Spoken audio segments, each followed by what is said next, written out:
For the Group 4 project, Ali, Hannah, Jordan, Yusuf, and I were given a task to use our perspective and knowledge to improve the quality of education, where Target 4A, upgrading education facility, was what we felt like was manageable considering the time we were given. The aspects that we have decided to improve will be discussed individually. So currently what we're working on is each one of us is answering a question. So I'm looking at what is the optimal number of students in a classroom as well as what are the effects of plants and greenery in a classroom. Jiwon?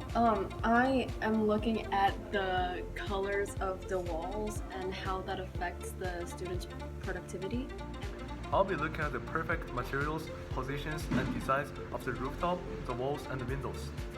And I'll be looking at the positioning of the desks in relation to the teacher, as well as the right accessories the teacher must use. And I'll be looking at the right type and amount of lights for a classroom.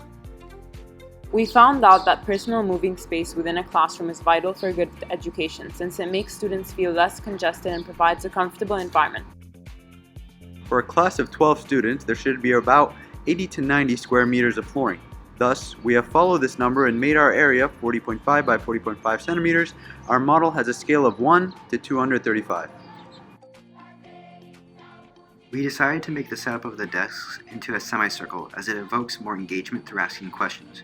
We will use a whiteboard in the class as it's easier for people to read black text on a white background. In addition, this avoids health risks from the dust of the chalk, which can cause asthma and eye irritation. The colors that were chosen for the classroom were blue and orange. Orange provokes emotion, and blue with a wavelength around 450 to 485 nanometers and light with wavelength around 460 nanometers increases the secretion of melatonin, which is a hormone that regulates the circadian cycle of sleep. The photoreceptor sensitivity peaks around 460 nanometers of wavelength, and it modifies the human alertness, and it increases the productivity of a performance on tasks that require sustained attention. Studies have concluded that the amount of light directly influences a student's ability to focus, read, and overall efficiency. Based on a psychological study in India across schools and businesses, it was found that 95% of students and employees preferred a level of illuminance of 500, which was described as feeling the most comfortable and was the best for both reading, writing, and can be attained fairly easily through the use of fluorescent lights. Windows were added as it was also found that students preferred natural light over artificial light, but mixed lighting had kept the level of illuminance standard throughout the day. Roof will be made out of natural slate because it is permeable, durable, and versatile. Meanwhile, they are also fireproof and immune to insects and any kind of microorganisms.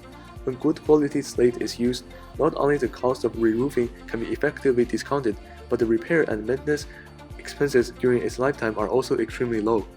On top, it will be covered by solar panels, which convert solar energy into electricity. By relying on battery backup, solar energy can even provide electricity 24/7, even on cloudy days and at night. Once installed, solar panels can last for 25 to 30 years, meaning that they are also very highly cost efficient. According to the Children Nature Network Association, they conducted a study in which they examined the impact of living plants in a classroom environment on students' psychological behavior and stress levels. They experimented with two similar classrooms located next to each other of sophomore students in Taiwan. After completing the experiment, they compared the data from the two classrooms. They found that students in the experimental classroom had higher scores than the regular classroom by an increase of an overall of 10%. Moreover, plants can improve performance in classrooms because they reduce levels of CO2, which when exposed to high levels can cause headaches and dizziness, which will eventually impact our concentration.